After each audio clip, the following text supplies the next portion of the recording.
the way you stay on rosters and the way you are able to make a strong career for yourself is you need to learn how to adapt.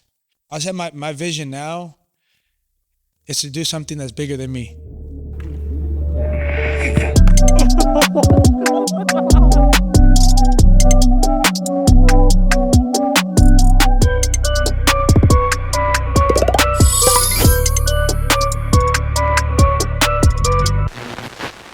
Welcome back to another episode of Vísion. How's it going, guys? I got my coat. You guys chilling with your guys' hoodies? Yeah, bro, as you can see, we got our La Vísion hoodie tonight. You know, it's finally winter season. It approached. Saul, Mario, how are you guys doing tonight? We're doing great, bro. Doing amazing. It. It's a little bit cold out here, but I mean, we're working it through. So we're ready. We got a super special guest today, so super excited about that. Let's get it. Let's get the show going on.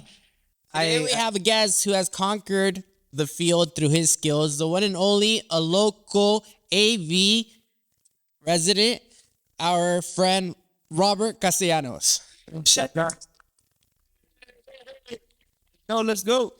Appreciate it. Let's get it. What's up, guys? My name is Robert Castellanos. I go by Caste, and I just want to say thank you guys for having me. Sounds good. Well, honestly, it's a pleasure having you here. Obviously, it took some time to get you here. Obviously, you're super busy with your schedule. We're pretty busy with our schedule as well. But honestly, we had the time to take that together, and we made the time for it. Yeah, we just want to thank you for being on here. Like Sal said, like scrambling everybody's schedule was kind of difficult, but we're glad to have you here. Maybe I know you're in your off season right now. You can share a little bit of details for a lot of our viewers who want to get to your level, bro. But we appreciate your time here. Yeah, Robert, same for me. I mean, all of us, we all agree, thank you for coming out here. I know, you come out from far, so we appreciate it, and, we value your time as well. So thank you. Of course. Tell us a little bit of background about yourself. Where do you come from? Obviously, you're from the Antelope Valley. Palmdale, exactly, right? Yeah, Palmdale. I live on the east side from Palmdale, so that's where I was born. My family's from Jalisco, Guadalajara, and I've been living in Palmdale my whole life. I was raised and born there, and then actually I lied, not my whole life because I left early, but I left Palmdale at 14. But most of my life I grew up in Palmdale. Sounds good. You said you left at 14? Yeah, so I ended up. Jeez, it's the dream. Yeah, that's when I got called to go to Tijuana to go play for Cholos Youth Academy. And that was the first time I actually kind of just said, all right, let me go chase this and see where it goes. And, luckily for myself, it panned out pretty well. And, I'm where I'm at right now. Damn, that's crazy. Were you like in an academy or something? How did they get your contact to call you up to TJ? Yeah, I was playing for AVFC, the club team in the Antelope Valley. Obviously, one of my coaches there, Jose Luis, was he's godsend, bro. He really just kind of took care of us, of trying to give us a lot of opportunities. And he had a couple contacts in Mexico, and he brought a scout to come out to watch a couple of us in Tijuana. And he just liked my game, and he's like, hey, like come try out for like your age group, the 98s. And I'm like, all right, I'll do it. I mean, I just, the dream is always trying to get called to these things, but you just never know how it's going to like play out. And then, I went out there, and then, everything kind of worked out. I kind of showed them what I was about. I was missing a lot of details, but I think they saw like the bigger picture in me. And they gave me the shot. I was able to kind of develop in Tijuana and in San Diego. Damn, that's crazy, bro. But like, you're saying like 2014, like you get that call. How old are you? I was 14 years old. Yeah, 14. Yeah, like you got to convince your parents to take you out there, or like your coach is taking you. Like, how does this work? It was crazy because I was literally. It was the day before school for my sophomore year of high school.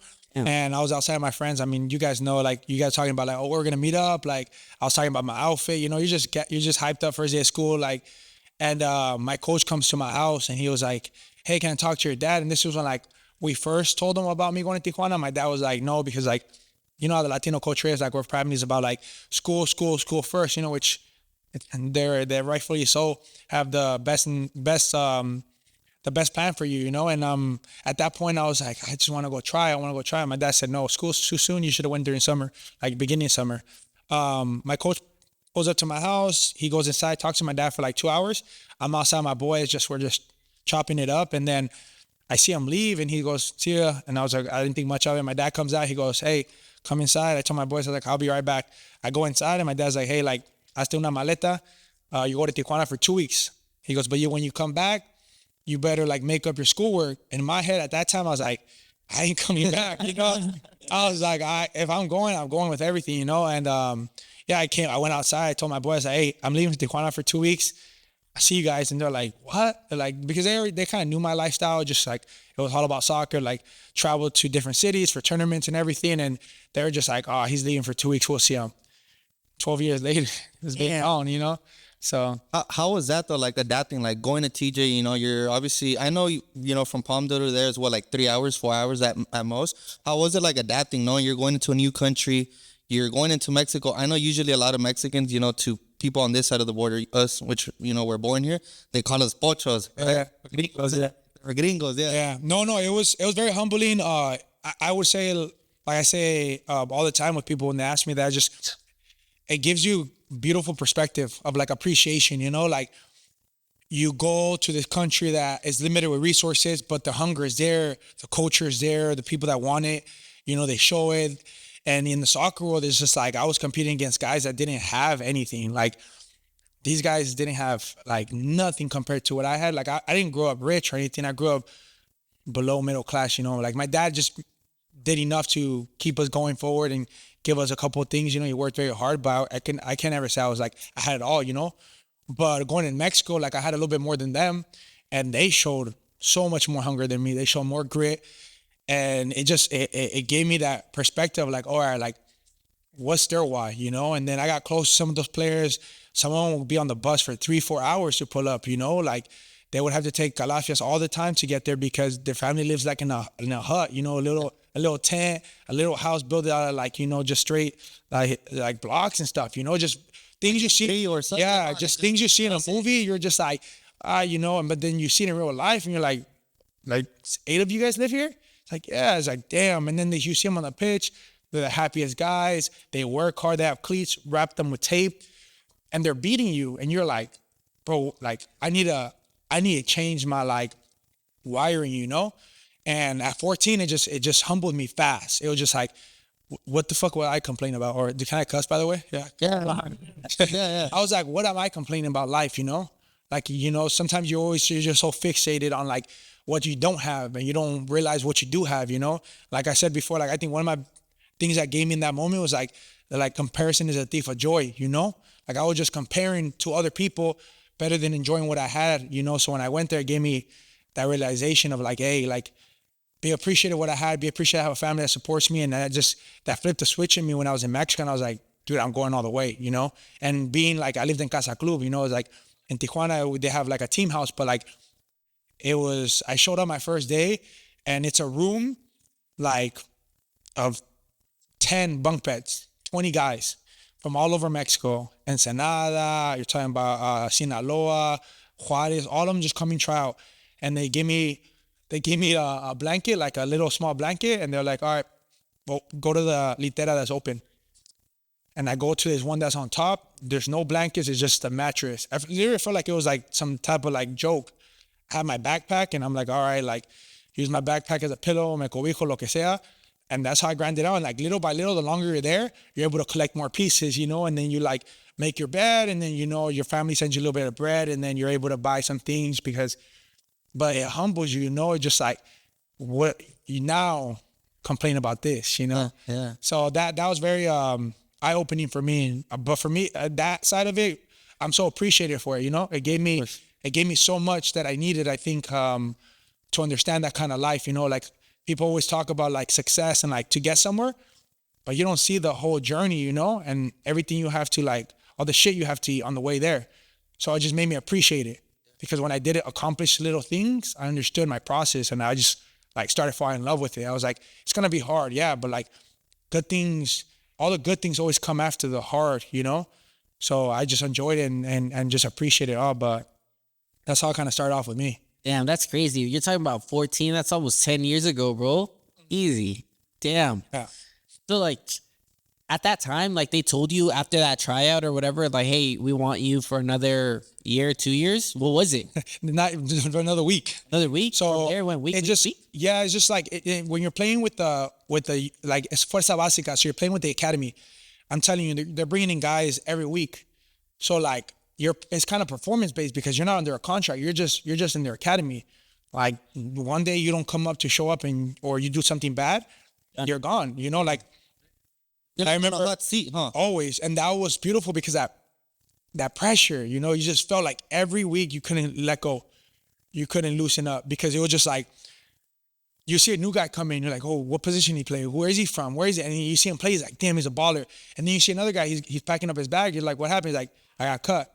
And then you just know, like, oh, you don't want to be that guy. I gotta step my shit up or like be consistent. Yeah. Right? So then it's just like, and then you just don't understand, like, when is your time, you know? So you appreciate every single day, you know? And it's a grind, but that, until you got up to like the first team and stuff, that's when you start signing the like guaranteed deals. But like, you got to get there first. Like the academy, La Fuerza Básicas, it was literally like week by week, month by month, like, you know, you never really knew when your time was coming, you know, like, so you just made sure that every day you showed up. So you take this back and like your dad's waiting for you 2 weeks later to go back to school, bro. Like, is there a phone call like, hey, pa, like, me voy a quedar otra semana or like otras 2 semanas? Is there that phone call or is it just like? No, yeah, there was. Good. No, yeah, my dad was at first, he's like, hey, mijo, ¿cómo te va? And, you know, he was very supportive in that aspect. Like, this was like, you know, my dad was, you know, he works in construction, and, you know, like just kind of just provided as much as he can for our family. So all he wanted just for me to be happy and me, like, have a chance, you know? Great. So he would just call me and be like, oh, mijo, like, how's everything going? And like, told my pa, like, I made the team, you know? He goes, but like, my dad has tough love too. Like, he don't really like celebrate my accomplishments. Like, I know he does it on his own, but he doesn't really, I don't know. I mean, I loved it because it made me be more hungry. You don't bluff, bro. No, like, I feel like that's in the it's a lot. I think for sometimes it's bad because like, I'll give you an example. Like, I remember when I got called to the national team, my first time with the U.S., like, I've never been called to the national team. This was like when I was 18. Right. And I was getting called up to a year older with the U20s. You know, like that age group was 19 and 20s. I was 18 years old barely. So that was like a big move. Like, I was huge. And the coach was watching me play, the coach of the team, the national team. His name was Tab Ramos. And we lose that game. I remember we lost. It was an academy. It was a semifinals for in San Diego. We were playing in NA. I was playing with a team in San Diego. And my dad's were there, my whole family was there because we were playing in LA. They pulled up to watch the game. And I just remember these people come up to me and they're like, hey, like, the national team coaches are looking for you. I'm like, what? And he's like, yeah. And I'm like, dude, I'm like, my heart's racing now. And then I go up to Tab, or they come up to me like, hey, like, we really like how you play. Like, we feel like it's easy for you here. Like, we want to see you at another level. And that was just like easy for me. Like, I'm struggling now here. But like, I was like, I guess, you know, I was like, and I was like, yeah, my family's over there. You know, you guys want to talk to him? Like, yeah, let's go talk to your family. Like, tell them. And my dad, you know, just traditional Mexican guy, he shakes their hand and they're like, you know, Tab knows Spanish. You know, he played for the U.S. national team and everything. And then he was like, hey, you know, we really like your son. Like, when you get called to national team, is like, they're not like, okay, they're asking for permission, but they're not asking for permission. They're like, hey, your kid got selected. My dad thought it was like an option, you know, like he called to national, but that's how like he just took it. My dad was just like, Tab was like, hey, I want to call your son into the national team. Wait, bad. That's huge. You got a little ahead of ourselves. Yeah. And like, at that moment, your dad is like, he's going to Mexico or USA? Or he doesn't? Oh, at that point, yeah, he just like whoever you, because like, I could represent both. As long as I can go to like an official game with the first team, that's when you lock yourself in, like you solidify yourself. Anymore, right? When you go in the youth, you could like transfer, you know? So But at that moment, your dad's not thinking either. No, I don't think, I just think he was just like, I mean, at the end of it, he was just like, the coach is like, I want to bring him, and my dad's like, pues si quiere ir. I looked at him, I was like, Dad, you gotta tell this guy like, thank you. Like, you have to like, he just like underplayed it, which is probably one of the biggest accomplishments I had so far in my career. Like, we dream about stuff like this to like represent a country, you know? And yeah, just my dad underplayed it, and that's how it been my whole life. But like, it gave me this hunger to be like, I'm gonna prove more. I want to do more. I want to do more. So like, I feel like the Latino culture, our parents are like, sometimes it's very hard for them to be like, show that, you know, there's some that like over like, oh my mijo, I'm so happy, like, you know, but my parents weren't like that, you know. But my mom was a little bit, but my dad wasn't, you know. But I'm grateful for it. I mean, I wouldn't want to change a lot, but it just like, it did make me want to chase it more and more every time, you know. That's right. It's true though, and you know, it happens for a reason. I mean, I'm pretty sure a lot of us right here could relate to that. You know, like some parents, you know, we'll see on the sidelines and they're like, "This is me, hijo," Yeah. screaming and all that. And then your dad right there just kind of like all serious, like, damn, I just did a good clean tackle. Yeah. Just scored a goal. Yeah. Assist. And your dad just kind of like, it's just nothing. I'm expecting more. But like how you said, like later on, it makes sense because you're just like, all right, like I just want to keep proving more. And Yeah, it gives you that hunger, and it's just like you never get complacent, you know? Because then, like, I had friends that like their parents were the most supportive, and they never made it. So like, it's not a recipe, you know, but it's just like sometimes when you're not saying I'm not just say how to parent a kid, but I'm just saying sometimes when you give someone too much, they don't appreciate, you know, they get lost in the moment or something, you know. But like I would say my dad kept me on my toes a lot, you know, because I always felt like I knew he talked to his friends and my family like when I wasn't there, you know, like because he has me on his phone screen, you know, like little details like that. But like to me, like he never really told me like stuff like mijo, felicidades or like congrats, you know. Yeah, Yeah, like Leo's. I think the only time like maybe when he's having a couple beers, you know, and he just expressed himself, but. Besides that, when he gets out of character. Yeah. So, but besides that, I mean, I'm very grateful for that because I think it played its part in my life, and it just kind of made me never be complacent and just like I want more. I want to prove myself. I want to put, you know, as much respect and just like hope for my last name and my city, you know, and that for me was just like the biggest motive there. Damn, that's super dope. So that was like, you never made that call. Like, I'm coming back home, bro. That's crazy. So what happened after TJ? Yeah, I was with Tijuana. So Tijuana, they had a partnership with Nomads in San Diego. So that's how I got to know Nomads. So I was between Cholos and San Diego and Nomads. So I was going back and forth, playing with the academy in Nomads and then Tijuana. And then when I turned 18, I could officially sign with the U20s and stuff. And they were calling me to go with the first team to do preseason. That's when like Piojo was a coach. And that's when I get called to a national team. Yeah, I get called to a national team, and like now I get some buzz, you know. And I'm like, oh, like all my dream was just to go pro in Mexico, you know. So they're like, hey, we'll sign you with the U20s. And then I had like there's some complication was happening, you know. So then at that time I was getting buzz from the national team, and then I was like, let me decide because I was playing the States with Nomads too. So then I started getting college offers like D1, you know, and like I've never seen stuff like this, you know. So these big schools start coming and like sending me full rides, and I was just like, me not knowing like how valuable like these full rides were. Like we heard about it, but like where I come from, like you don't see guys get full scholarships, you know. So like when like UCLA, Georgetown, Berkeley, like both San Diego schools, like when they start knocking, like, hey, come visit, I'm like, dude, like, yeah, I was like, but at that time, the lack of education I had about colleges, I was just like, college soccer isn't like for me. Like I've been playing in Mexico and like I play all year round. I can't do the 3-4 months. I was like, I'm gonna go to Mexico. I'm gonna go pro. I want to go pro because that's like what I grew up on. So luckily it played out for me. And then I got an offer to go to Atlas and then sign with them. And obviously Rafa was there, and that was kind of like when my agent was like, hey, you're a young center back. It'll be a good moment to like kind of like learn from him and see, because he was playing defensive mid at that time. And it was a dream come true. Like I've never been able to like be with the first team at that time besides going with Cholos, like training with them, you know? So like, think about it, I was playing academy, went with the national team with the U20s, and like I saw that level and I was like, dude, this is a whole different ball game now.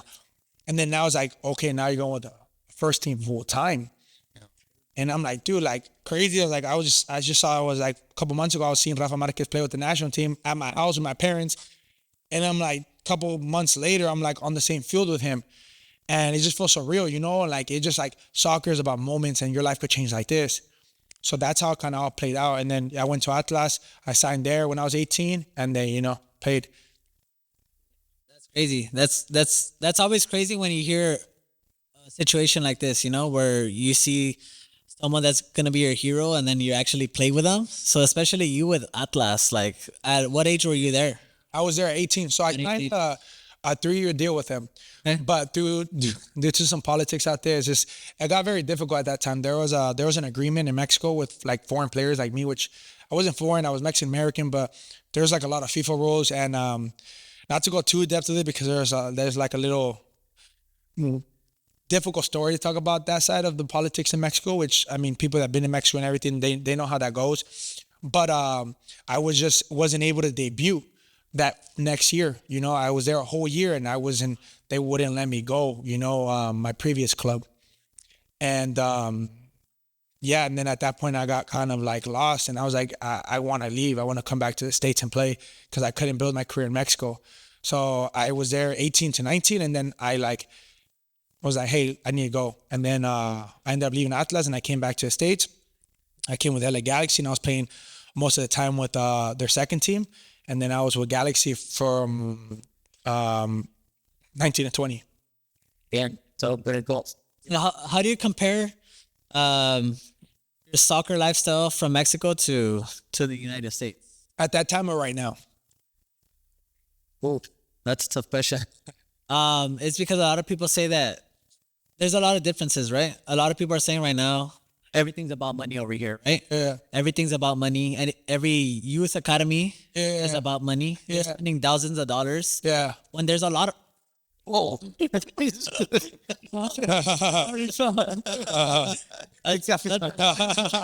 cayó el topo chico, güey. Got nervous? Se puso nervioso. I was about to get to him. I guess it's a sign to not to get. We gotta cut him short now. Okay. Ponle más agua. Cut off. No more coffee beans, please. No more coffee beans. That's crazy because Cafecito's not normally here like that. Hey. No, era topo chico. Ah, okay. No water. Ando a dieta. Yeah. So going back to it. Yeah, there's always a lot of politics from the U.S. and to Mexico or anywhere else, but there's always been where the youth academy system over here in the U.S. is very expensive when there's a lot of raw talent. Especially with you, obviously there's not a lot of like scouts or anything like that come to the Valley or come to Palmdale necessarily. What made you, or how did people out after you? Obviously, there's like State Cup, there's Nationals, there's all these clubs, but in reality, do they pay attention to people in the Valley? There's a lot of people that I felt should have gone pro in the Valley. Through the cracks. And honestly, they didn't, opposed to where there's a lot of people that pay and they're have a better chance. They're not so good. Yeah. Tell me a little bit about how I would say, like, for my case, what I could speak on the most is just like, I personally, if I stayed in Palmdale, I would have never gone pro. Like, because I went to Cholos and Cholos gave me the opportunity to start my career in Mexico earlier on. That opened doors because it was free. They're like, if I was good enough to make the team, like, everything was covered to the professional organization. And when I went to Nomads saw my potential and they covered everything. Because if I would have got charged, if I would have been charged, I wouldn't afford that. My family can't afford that. So, like, I was luckily able to hold my own through my work and, my talent, whatever, what God gave me and just my mentality of just staying in it, But, like, if I stayed in Palmdale, I'd never go pro. I would never go pro. And that's for me, like, going to Mexico opened that door for Nomads to see me. And Nomads be like, oh yeah, bring him in. We'll do the agreement where he could come play for 2 years. And then when he turns 18, he'll go back to Cholos. But if it wasn't for that, I don't think I would ever been seen, like, besides maybe I was playing high school, I was playing the varsity team, but it wasn't like you're so limited, compared to Nomads. Like, that's where I got all the college offers. Like, when we played our tournaments and all we're doing very well. All the colleges saw me and they're like, hey, this kid is very interesting.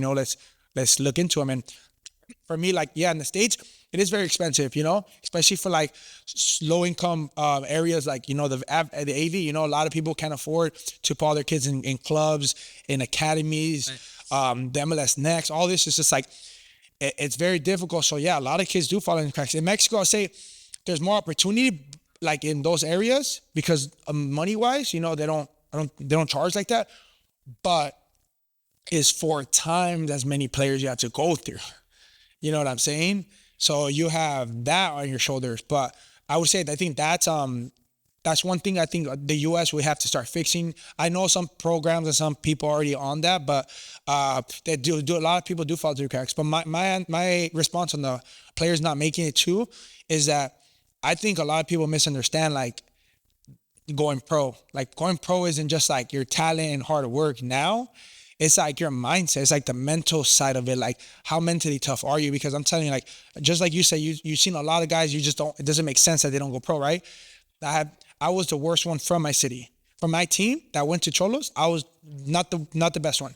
I wasn't the one with the most value. Like discipline issues. Yeah, I'm just talking about like being able to like handle being out of your comfort zone, adapting quick, finding solutions. They close the door on you, you go to the next one. They close that door, then you fucking go through the window. Like you just find a way through it. Like I'm telling you, my career is made off perseverance. Like I got shut down so many times. I got a lot of no's, and my friends did too, you know. And guys way better than me, but some guys just like I miss my family, and this is nothing bad on them, you know. But I'm just saying like the mental side, which we need to really train earlier on, because go live alone without your parents, without your friends. Like it sounds cool until you're in it. Yeah. Until you're in a different country and everybody's like, damn, on social media, that's cool because you post a cool picture. But then you have to live there. You have to go the next 16 hours and make a life for yourself day in, day out. Like not them. Like they only see a glimpse of your life, the good part about your life. They see the good thing of you training at Estadio Caliente, Yeah. right? The cool thing. Yeah, but they don't see you living in the bunk beds with 20 dudes, you know, in the same room. And they're all from different parts of Mexico. And we're all eating in the same spot, and we're all competing against each other. So there's envy. There's like, you have to learn how to adapt. You learn how not to get bullied. You have to be mentally tough. People take your stuff. Like all this are variants that come in. You're just like, bro, I don't want to do this. I go home. My parents got me. I got college. I got all this. So the U.S. has so many different opportunities in different areas that sometimes you're just like, is this really worth the grind? So I would say like that's the part where I feel like a lot of guys lack, that like earlier on, they're so good that they stop working that, and then they get to the level of everybody's just like you. They're as fast as you, they're as strong as you, they're as good as you. But now it's like, which guy could do all 3 or 4 while you can only do 1 and 2? Who's the hungriest, right? Yeah. Who's gonna step up and take that position? And why do I have you as a? Yeah. Why should I have you on my roster? Exactly. Because the biggest thing now, I would say the biggest advice I have for players is the way you stay on rosters and the way you are able to make a strong career for yourself is you need to learn how to adapt.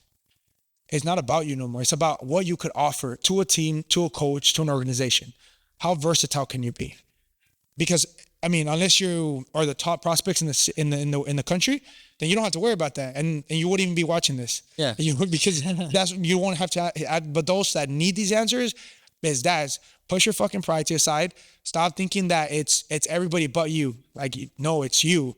Like you're good enough, but you don't know how to adapt. You have a certain play style and you're trying to force down the team. No, you have to adapt to what the team needs. You have to adapt to getting the team results, and you have to adapt to what the coach wants from you.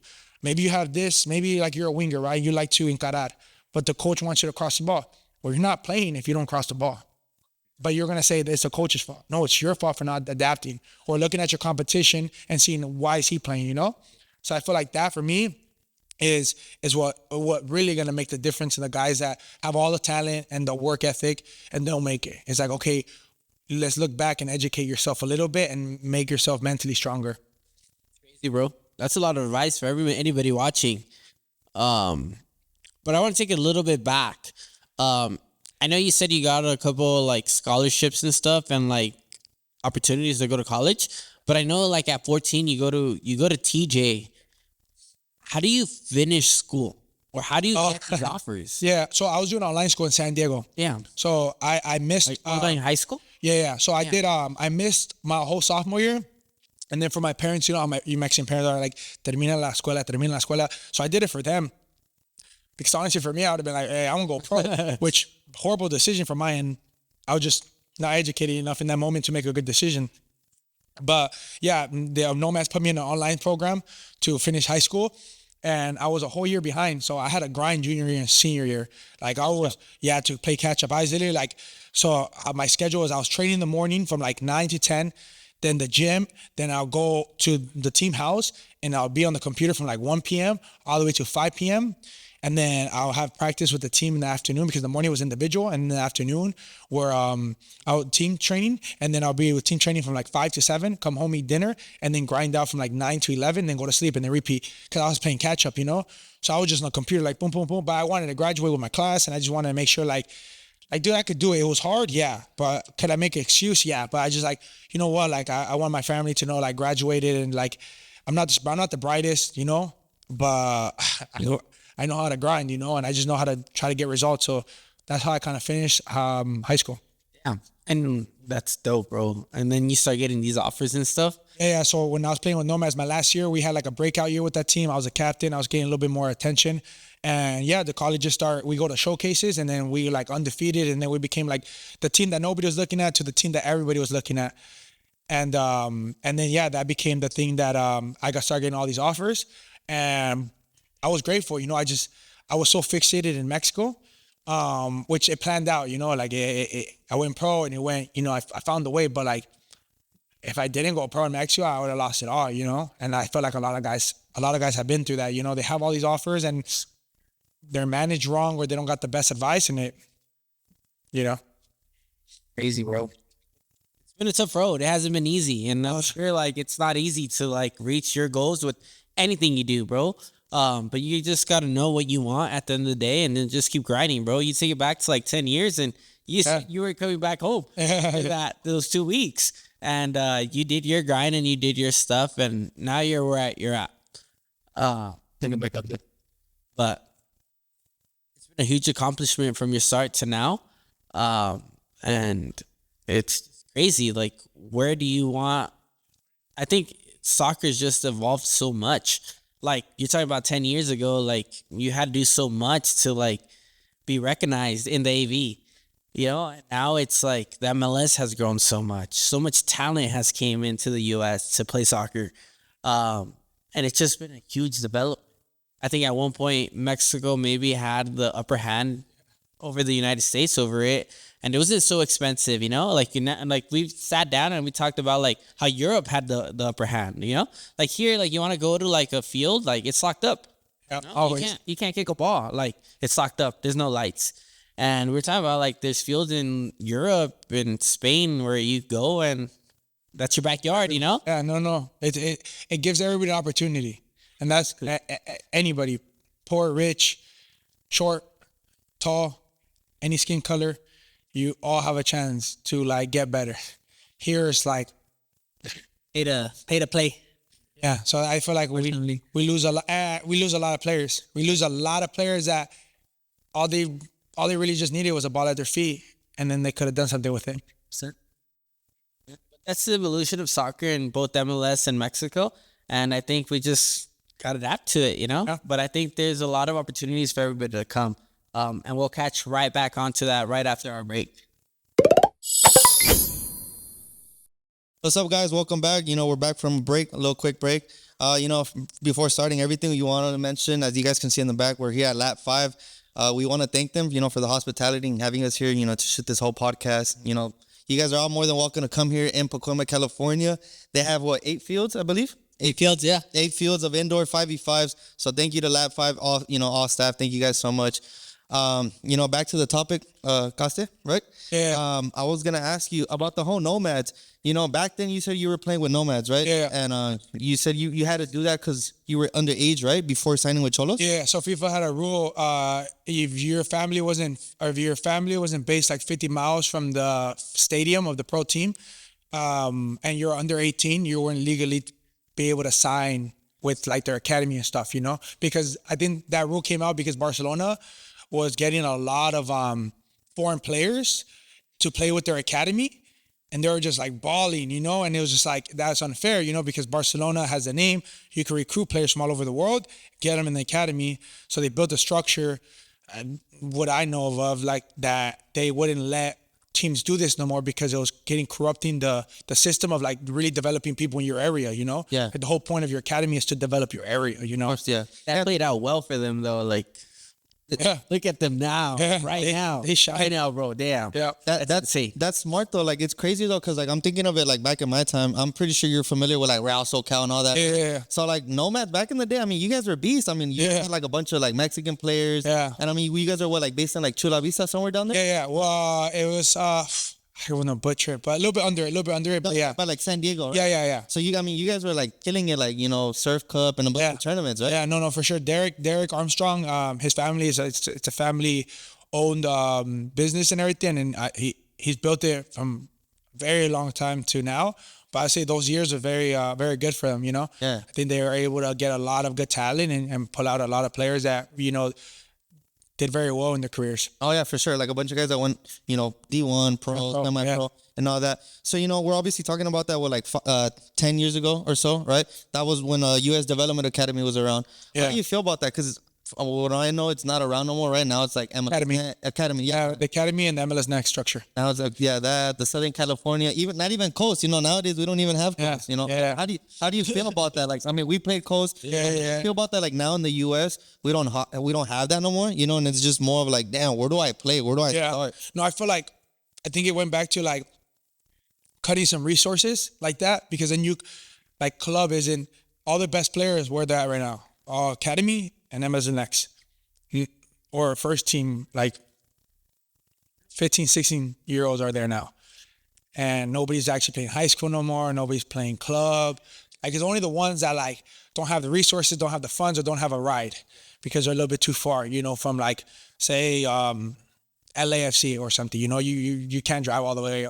Carson, right? Yeah, exactly. So you play for your local clubs and stuff, but then it's just like the best players always get pulled out. So then you're trying to structure a team with what you got. So I say it kills a lot of structure to club teams to like nourish a real club with real good players, because all of them just get picked out quick, and everybody just wants to go to the biggest and best team next, and it drops the level down. So club isn't so competitive. High school isn't competitive no more.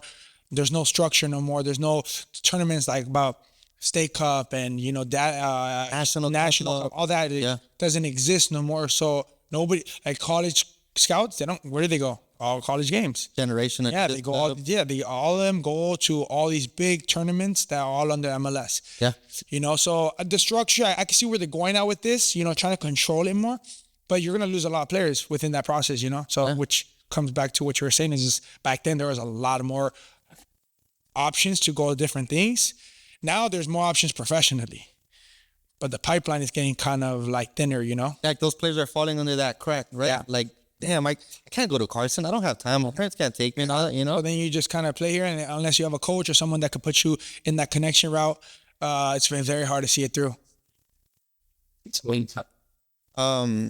Also, one thing that we're talking about, the whole development, how badass would have been, having AV Alta in one of those. Imagine AV Alta, Nomads, Cal Galaxy, etc. No, that would have been amazing. I mean, I think that would have given me, I wouldn't have to leave. I would have a platform to develop and strive to go pro, Yeah. Which is cool. Now I think that gives my city a little bit more credibility for all the players out there, and it gives them something to dream forward to, So I'm very excited for that, and I want them to kind of make sure they, give back to our city, because the way they're going at, they're going to do great things for the AV, and there's a lot of players out there, so they're gonna have a lot of ballers wanting to come play and represent AV Alta, so I'm just very excited for that. 100%. With that, I've been following your Rooted page. Obviously, that's your brand. And I've been seeing that you've been trying to obviously give a platform to the youngins, to give them that outlet, to perform and to practice. I know you and AV Alta have been working together to, give practices to the young kids. Yeah. How is that working for you? Or tell us a little bit about that before we close off. With Project Rooted, I just wanted to kind of, the AV, we don't have that many resources, like good fields or, turf fields that we could, the general public could go to and stuff like that, or just like kind of the best guidance. I feel like now that me and a couple other pro athletes from my city are playing currently, these kids need something to look at, something to aspire to be. And I'm not trying to be like, oh, we need all the attention, but we need to come back and give these kids something to look forward to. Huge. And I think us being present, because present is very important. Like if I had a pro come when I was younger, that opened my eyes. If I don't think I was able to live that, I don't think I'd be able to see it, because we're a little bit we're far that way. The Valley, you have LA, you're a little bit closer, and you guys, your radius to see all these players go pro, it's a little bit more real. But us, it's not so frequent. So I took initiative and started building Project Rooted back home, and the whole concept is to build a high performance facility to give our pro athletes right now a home during off season, so they could develop and train still at a very high level, and to inspire the next generation to be us or even be better. Because the whole point is to push more pro athletes out, more D1 athletes, and give them the platform of like on that path. Yeah. that you took, right? Yeah. And the thing is, like, I did it with limited resources. So I'm gonna give you all our resources. I'm gonna give you everything. The whole concept is real time. Like all my information I'm getting now, I'm gonna feed it back to my city. All the things Alvaro, Eric Galvillo, all of us that are playing pro right now, to give this back to our city so the next generation is up to speed. Because one thing I feel like our city doesn't have is that kind of information. When they get scouted or they get to the D1 environments or D2, some of them are not ready. And I wanna prep them to be ready. Or when they go to AV Alta, I want them to be ready for that professional environment to represent our city. So individually, we're gonna focus on developing them right at a professional level. Like, well, everything I'm learning right now, I'm gonna give that to those kids, and my team will nourish them and get them in the right path to say, hey, like I told you, like I didn't know about college. So say I didn't go pro, I would have lost, a D1 offer, full ride. Like my family doesn't see that. I'll be a first generation to do that, to give these kids that kind of inspiration to be like, hey, maybe this isn't the best route. This could be the one for you, So we just educate them in which is the best route for them and let them make a decision. But the biggest part is just kind of giving them this information. And honestly, I think that's so sick. And that's something that, like, I always thought in my head, and a bunch of coaches and a bunch of people in the community, always heard of Palmdale, Lancaster, the Antelope Valley in general. Because, I mean, I had teammates growing up, and we all did, I'm pretty sure. They'd make the drive like, hey, where do you come from? Oh, I come from Palmdale, Quartz Hills, Lake LA. Yeah. And it's like, damn, like, you're coming out here just to, like, play club so you could play old, so you could play academy or whatever. Just a chance. Just a chance, exactly. Yeah. Like, just to be seen, to get an opportunity. And it's dope, like, nowadays we're living in this generation where, like, we have you that, like, you're stepping forward with a bunch of other, successful players that, like, are playing pro, semi-pro and all that, and, could give out resources or help out, kids in your guys' community and the AV community, which is sick, it's dope. And, your brand that you got going on is amazing.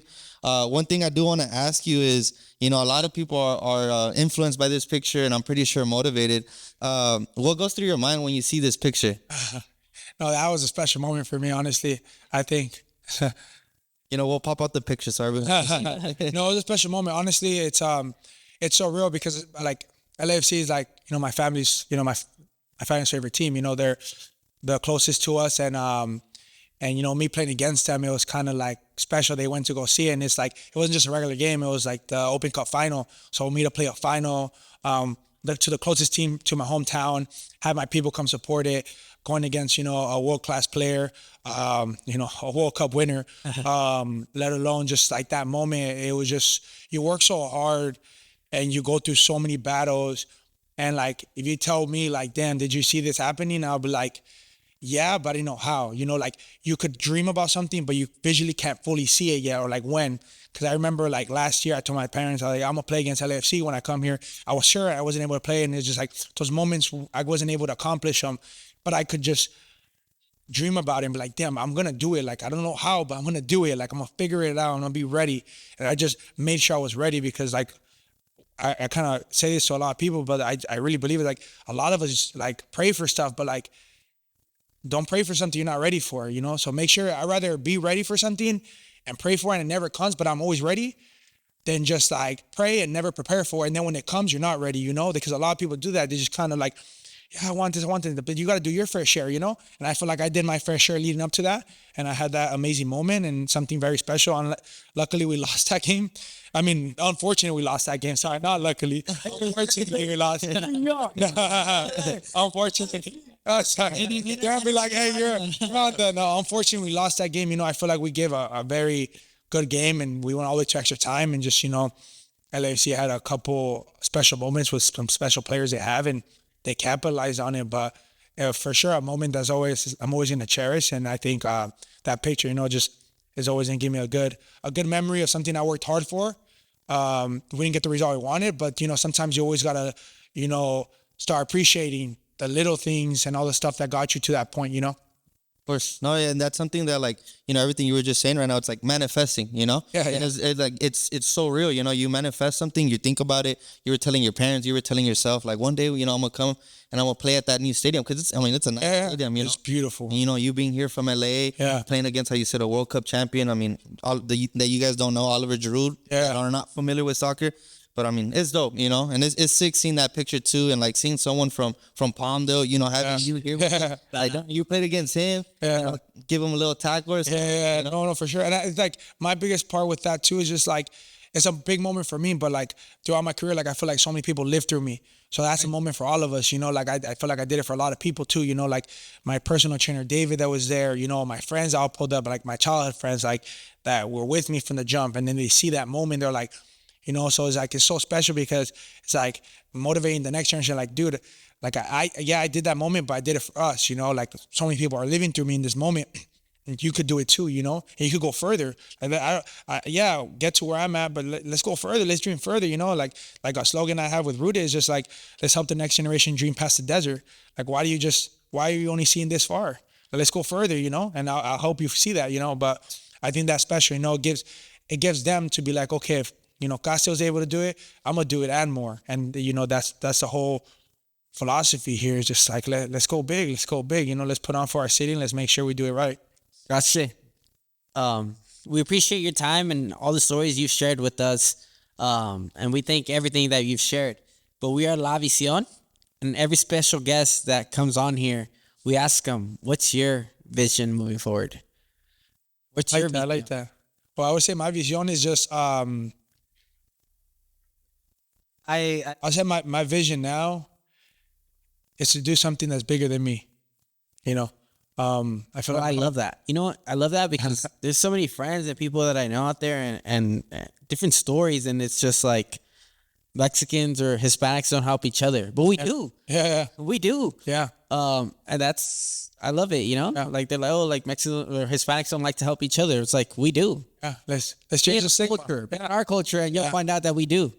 Yeah, no, that would be my biggest thing, do something bigger than me and, put on for my city and just kind of, my career, or like I would say the grind for a professional career is always like me, like I grind for myself, I do this.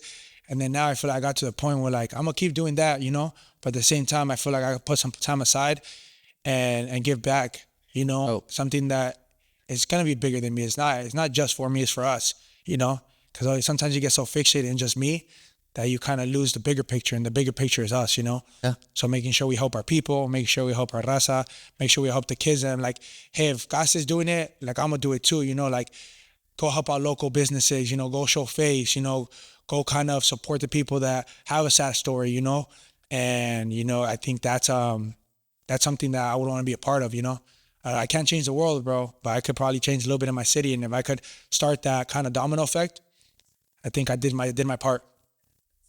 Como dicen, que poner tu granito de arena, right? A little handful. I'm gonna be like this. I'm putting a handful. Let's go big. That's right, bro. We honestly just want to thank your time, honestly, for coming over here and, having this and just inspiring the youth and, inspiring maybe everyone watching, So Thank you guys for having me. We're super excited for whatever you have accomplished and whatever is coming for you, right? So let's get it. Yeah, bro. So from our part, me, Mario, Saul, and everyone here, we thank you for coming out. I know it's a drive for you and everything, but your time, we value your time, like how we said at the beginning, and just sharing knowledge of you, your whole experience. I mean, a bunch of kids that are barely starting to play soccer, teenagers, or JUCO, whatever age it is, any little knowledge helps out, and it goes a long way. Oh no, yeah, and I appreciate you guys. Honestly, my time is as valuable as your guys' time, and the whole crew, everything you guys have here.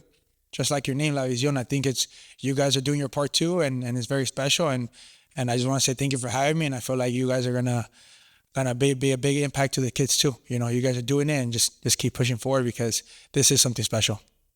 Thank you, bro. Thank you. Likewise. Yep. All right, guys. We put the boots on. We're here on the field now. We're about to do crossbar chatting with Caste right here. Let's see who's the best one. Let's get it. This part is hard though, wait. No, it's not. So what did we back it up then? Oh! We always had that one. Look. I feel like this is the one right here. Con pantalón y todo. Ah! We should have done it before the drinks. Start fresh. That's over the ball. Mario. No. Someone just make that. That's a good one.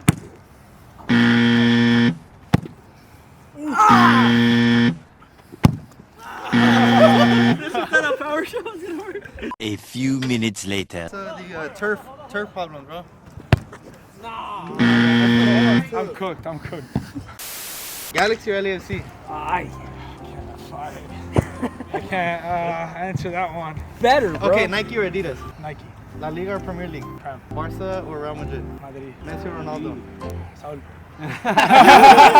Alexi Lalas or Rafa Marquez? Rafa, Landon Donovan or Cuauhtémoc Blanco? Kyle, Weston McKennie or Hector Herrera? Hector, Before the surgery? Ochoa or Tim Howard? Ochoa, Giovanni Dos Santos or Pulisic? Hey, Gio might watch over. Gio? Okay. That Christian's off. Christian is fine, bro. Yeah, he He's is. fine. Clint Dempsey or Chicharito? Chicha, Piojo Herrera or Bob Bradley? Piojo, Cholo. Win a Champions League or win a World Cup? World Cup. Lastly, ¿era penal or not era penal? No era penal. Hey, let's do Pelé. Let's do Pelé. So we're gonna do Pelé. Whoever drops the ball gets a letter. That's P. Obviously, it's P-E-L-E. And the first one to get to 4 will go on goal and we'll shoot from the half.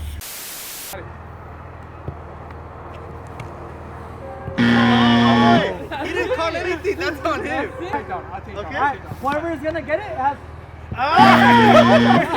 P. Sorry. Get a P. Mike.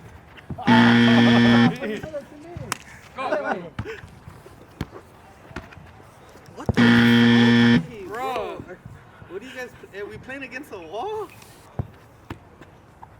You're out. What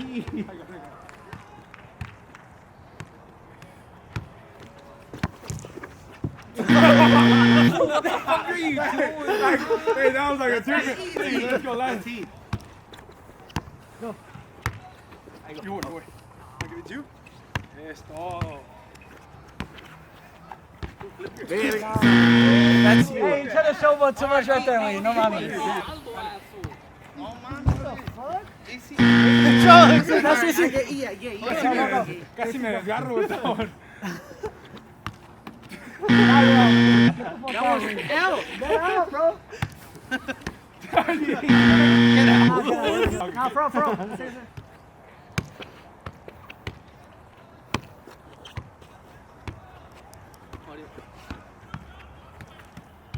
I go. I go. Yeah, I'll let you take out. Hey, what are the letters?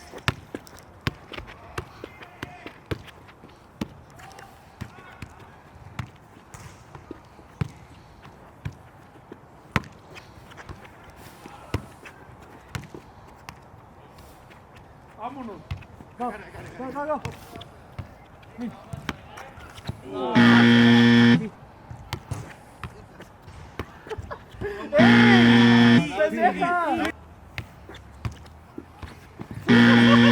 Who has what? IPE. I have P. IPE. Everybody gets L. Whoever fucks it up. Let's go. All right, last one.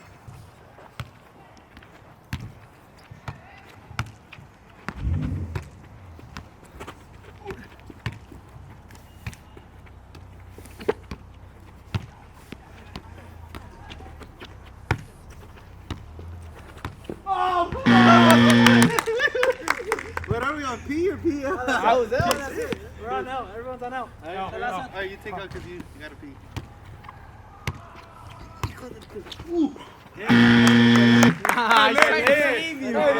Cada una. I saved you. Ponte, güey. All right, guys. Losers. Obviously, they lost, so we have to shoot at them from the PK spot. All the losers. All you fools lost though. Go get in there. Didn't. What?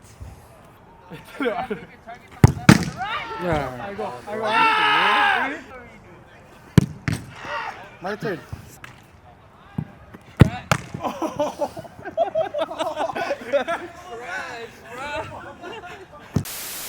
Alright guys, we just finished playing Pelé and we also did crossbar challenge. As you guys can see, Keep up with your bread, we brother. got the chance to, darle bombazo a todos. We're tuning out. Thank you guys for being on the pod. you for having we me. appreciate it. We're La Vísion with Castellanos.